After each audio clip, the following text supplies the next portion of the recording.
എൻ്റെ പൊന്നു മുഖ്യമന്ത്രി സാറേ, ഇതെങ്ങനെയാണ് സാധിക്കുന്നത്?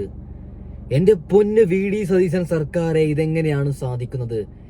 ഞെട്ടിക്കുന്ന നടുക്കുന്ന പുതിയ പ്രഖ്യാപനവുമായി നമ്മുടെ VD സതീശൻ രംഗത്ത്. അതായത് മുഖ്യമന്ത്രി പറയുന്നത് കേട്ടാൽ നിങ്ങൾ ഞെട്ടും. അതിനു മുമ്പ് VD സതീശനെ ഇഷ്ടപ്പെടുന്നവർ ലൈക്ക് ചെയ്യണം, ഒന്ന് കമന്റ് ചെയ്യണം, ഒന്ന് സബ്സ്ക്രൈബും കൂടി ചെയ്യണം. ഓക്കെ, ഞാനിപ്പോ അതായത് VD സതീശൻ പുതിയതായി പ്രഖ്യാപിച്ച ആ ഒരു വീഡിയോ ദൃശ്യം വെച്ച് തരാം. അതിനുശേഷം നമ്മുടെ ഉമ്മൻചാണ്ടി സാറിന്റെ വലിയ മോൾ മറിയ ഉമ്മന്റെ ഭർത്താവ് BJP കാരനാണ്.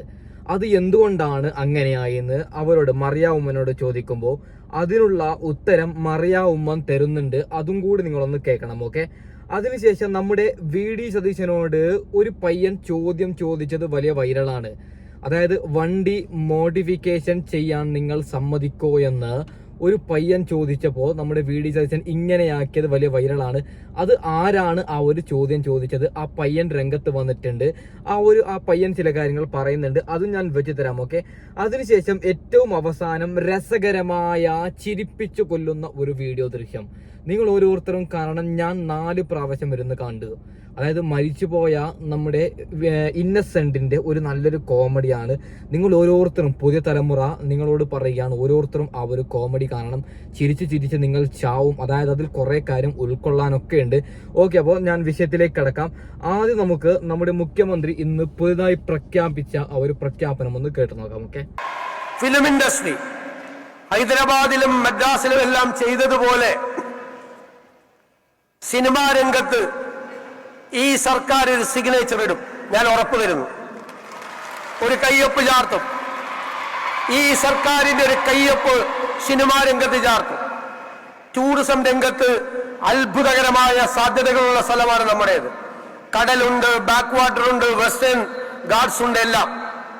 ഇതിനെല്ലാം സംയോജിപ്പിച്ച് ഗതാഗത സംവിധാനങ്ങളെ ഇന്റഗ്രേറ്റ് ചെയ്ത് ഏറ്റവും കൂടുതൽ ഒരു റൂം കിട്ടാനില്ല ഈ നഗരത്തിൽ ഇപ്പോ.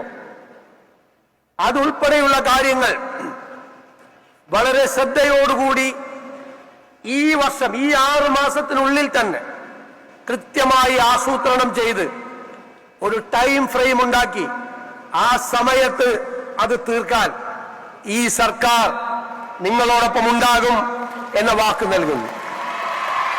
എന്താ അല്ലേ, സത്യസന്ധമായിട്ട് പറഞ്ഞാൽ നമ്മുടെ ഭാഗ്യമാണ്. അതായത് നമ്മുടെ ഈ ഒരു കൊച്ചു കേരളത്തെ വലിയൊരു ദുബായ് പോലെ ആക്കുമെന്നാണ് ഇതിന്റെ ഉദ്ദേശം. ഉറപ്പായിട്ടും VD സതീശൻ സർക്കാർ അത് ആക്കും, അതിൽ യാതൊരു തർക്കവുമില്ല. ഓക്കെ, നമുക്ക് ഇന്നസെന്റിന്റെ ആ ഒരു കോമഡി ഒന്ന് പെട്ടെന്ന് കണ്ടു വന്നാലോ. ഇന്നസെന്റ് സാർ കുട്ടിക്കാലത്ത് എന്ത് കളിയാ കളിച്ചിരുന്നത്? ഞാൻ കളിച്ച കളികളൊക്കെ ഒന്നും ഇവിടെ പറയാൻ പറ്റുന്ന കാര്യങ്ങളാണ്. നമ്മളെ മര്യാദക്കുള്ള ചോദ്യങ്ങൾ ചോദിക്കട്ടെ. ഈ ജാതിയുള്ള ചോദ്യങ്ങൾ ചോദിച്ചിട്ട് അവസാനം എനിക്ക് മകനുണ്ട്, മകന്റെ ഭാര്യയുണ്ട്, 2 കുട്ടികളുണ്ട്, ഞാൻ നല്ല വയസ്സായിട്ടുള്ള ആളാണ്, മനസ്സിലായോ? എന്നിട്ട് ഈ വക അക്രമങ്ങളൊക്കെ ചോദിച്ചാൽ എങ്ങനെയാന്ന്? അന്ന് കാലത്ത് ഞാൻ എപ്പോഴും നല്ല പ്രായം ഉണ്ടായിരുന്നു. 8ാം ക്ലാസ്സിലൊക്കെ പഠിക്കുമ്പോൾ നല്ല പ്രായമുണ്ട് എനിക്ക്. അപ്പൊ ഞാനിങ്ങനെ ടീച്ചേഴ്സ്, ലേഡി ടീച്ചേഴ്സ് ഞങ്ങളുടെ വരാന്തേക്കൂടെയാണ് ടോയ്ലറ്റിലേക്ക് പോവുക. അപ്പം നമ്മുടെ ക്രാഫ്റ്റ് ടീച്ചറുണ്ട്, തുന്നൽ ടീച്ചർ, അങ്ങനെ ഇവരിങ്ങനെ പോണു. അപ്പോൾ ഇവരിങ്ങനെ പോയിക്കൊണ്ടിരിക്കുമ്പോൾ സോഷ്യൽ സ്റ്റഡി ടീച്ചർ, സയൻസിൻ്റെ, അവരിങ്ങനെ പോകുമ്പോൾ ഞാനിങ്ങനെ നിന്ന് നോക്കിയിട്ട് ഞാൻ ഇങ്ങോട്ട് മാറി നിൽക്കും. കാരണം അവരെന്തെങ്കിലും പറയും, എന്നെ എന്തെങ്കിലും ഇരുന്ന് പഠിച്ചുവിടറോ എന്ന് ചോദിക്കും. അതുകൊണ്ട് ഞാൻ ഇങ്ങനെ അവരവിടുന്ന് ഇങ്ങനെ വരണം കണ്ടപ്പോൾ, ഒരു വർത്താനം പറഞ്ഞ 5-6 പേരുണ്ട്, വർത്താനം പറഞ്ഞ് അവിടുന്ന് ഇങ്ങനെ വരണം കണ്ടപ്പോൾ ഇവിടുന്ന് പുതിയതായിട്ട് വന്നൊരു മാഷുണ്ട്. അയാൾ ഇത്തിരി കുഴപ്പമാണ്. എനിക്ക് നല്ല പ്രായമുണ്ട് കേട്ടോ. കുഴപ്പക്കാരെ കണ്ടാലറിയാം അവരുടെ രോഗം എനിക്കുണ്ട്. അങ്ങനെ ഈ മാഷ് ഇവരുടെ ഈ ഗ്രൂപ്പിന്റെ അടുത്തെത്തിയപ്പോ അപ്പൊ ഞാൻ എന്താ വെച്ചാൽ ഇവിടെ ചാരി നിൽക്കുക. ആ ചുമരിലല്ല, ക്ലാസിന്റെ ചുമരില്. എന്തിനാ വെച്ചാൽ അയാൾ എന്തെങ്കിലും പറയുകയാണെങ്കിൽ അത് കേൾക്കാലോ എന്ന് വെച്ചിട്ട് ഞാൻ ഇങ്ങനെ എൻ്റെ മുഖം കാണാതിരിക്കാൻ വേണ്ടി ഞാൻ ഇങ്ങനെ ചാരി ജനലിന്റെ പുറത്ത് ഇങ്ങനെ നിന്ന് കഴിഞ്ഞപ്പോൾ ഇയാൾ അടുത്ത് വന്നിട്ട് പറഞ്ഞു, എന്താ സരസ്വതി ടീച്ചർക്ക് ഒരു ക്ഷീണം, ഈ കൂട്ടത്തിലെ ഒരു ടീച്ചറെ. അപ്പോൾ അതിൽ വേറൊരു ടീച്ചർ പറഞ്ഞു, അറിഞ്ഞില്ലേ സരസ്വതി ടീച്ചറുടെ ഹസ്ബൻഡ് മിനിഞ്ഞാന്നല്ലേ വന്നേ ദുബായിന്ന്, മനസ്സിലായില്ലേ? എനിക്ക് നല്ല ഇഷ്ടമായി. കാരണം ആ ചോദ്യവും നന്നായി, ഉത്തരവും നന്നായി, എനിക്കൊരു സുഖം കിട്ടി, മനസ്സിലായില്ലേ? ഞാനപ്പോ ചുമരിന്റെ അവിടേക്ക് ഇങ്ങനെ ചാരി ഇങ്ങനെ നിന്നു. ഈശ്വര ദൈവമേ, നീ എനിക്ക് ഇടയ്ക്കിടയ്ക്ക് സുഖം തരുന്നുണ്ട് കേട്ടോ. ടീച്ചറുടെ മുഖം, ടീച്ചർ ഒന്ന് നാണിച്ച് പോയി. അത് ഞാൻ ക്ലാസ് ലീഡറാ. അത് കഴിഞ്ഞ് അപ്പം തന്നെ എൻ്റെ കയ്യിൽ എന്നോട്, ഞാൻ പോയിട്ട് വേണേൽ ചോക്ക് എടുക്കാനൊക്കെ ഓഫീസ് റൂമിലേക്ക് ചോക്ക് എടുത്തിട്ട് ഞാൻ ചോക്ക് എടുക്കാൻ വേണ്ടിയിട്ട് ഓഫീസ് റൂമിലേക്ക് ഇങ്ങനെ പോണ വഴിക്ക് നമ്മുടെ ഈ ടീച്ചർ സരസ്വതി ടീച്ചർ വേറൊരു ക്ലാസ്സിലേക്ക് പുസ്തകവും ഇതായിട്ട് ഇങ്ങനെ പോവാ. അവൾക്ക് ഞാൻ അവരുടെ ഒപ്പം ഓടിയെത്തിയിട്ട് ഞാൻ പറഞ്ഞു, വലിയ ക്ഷീണമൊന്നും ഇല്ല കേട്ടോ. ആ വഴിക്ക് ആ ടീച്ചർ ഇവിടെ ചെക്ക അവിടെ നിന്ന് പറഞ്ഞു. അങ്ങനെ എത്രയോ സുഖങ്ങൾ അനുഭവിച്ചു വന്ന ആളാ ഞാൻ എന്നറിയോ.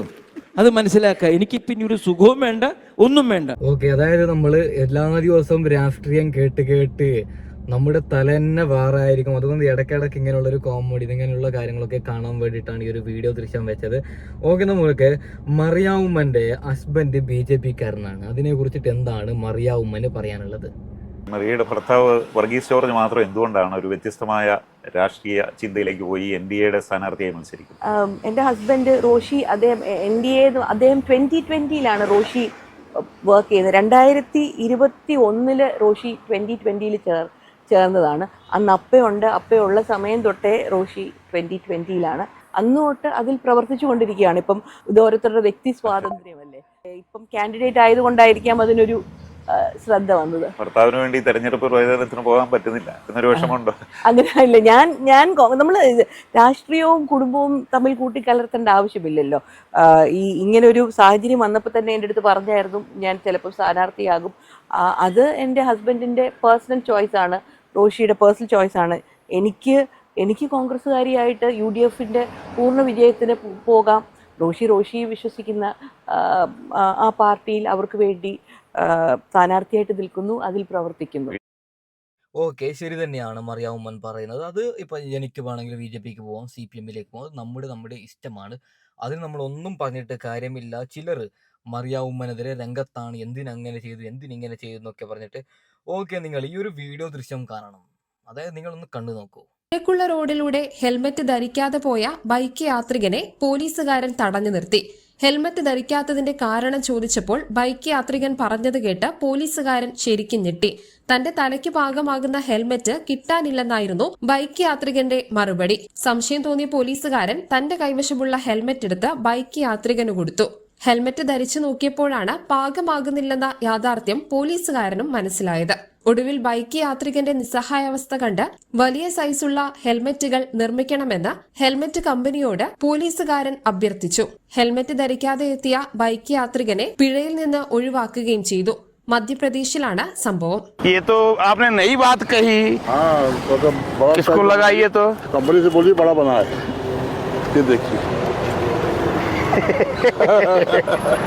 എന്തായാലും നല്ല രസകരമാണ്. എന്തിനാണ് ഇങ്ങനെയുള്ള വീഡിയോ ദൃശ്യം വെക്കുന്നത് എന്ന് പ്രത്യേകിച്ചിട്ട് വേറെ കണ്ടന്റ് ഒന്നുമില്ല. പിന്നെ ഒരു മനസ്സമാധാനത്തിന് വേണ്ടിയിട്ടാണ് എൻ്റെ വീഡിയോ ഫോളോ ചെയ്യുന്നവർക്ക് വേണ്ടിയിട്ടൊക്കെ.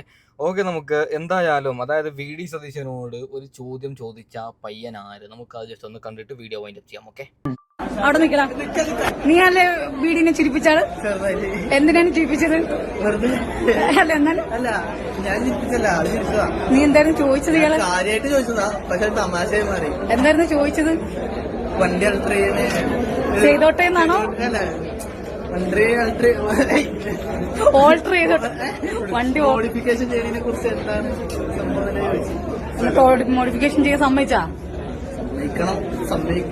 സമ്മതിക്കുമോ നമ്മള്? അതെ, സമ്മതിക്കും. ചോദിച്ചപ്പോൾ എക്സ്പീരിയൻസ് എങ്ങനെ ഉണ്ടായിരുന്നു? എങ്ങനെയായിരുന്നു പുള്ളി എക്സ്പ്രസ് ചെയ്തതെന്ന് കാണിക്കാവോ?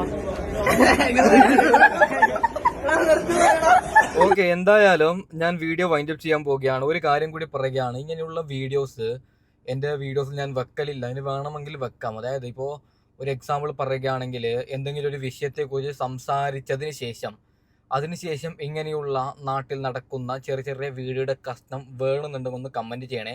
കാരണം അടുത്ത വീഡിയോസിൽ അങ്ങനെ വെക്കാം. നമ്മൾ എന്താണോ സംസാരിക്കാൻ വരുന്നത് അത് എക്സ്പ്ലെയിൻ ചെയ്തതിന് ശേഷം ഇങ്ങനെയുള്ള വീഡിയോ റിയാക്ട് ചെയ്യാൻ വേണമെന്നുള്ളവർ ഒന്ന് കമൻറ്റ് ചെയ്യണേ. ഓക്കെ, അപ്പോൾ തൽക്കാലം വൈൻഡപ്പ് ചെയ്യുകയാണ്. അടുത്ത വീഡിയോയുമായി ഉടൻ വരാം. Okay, by.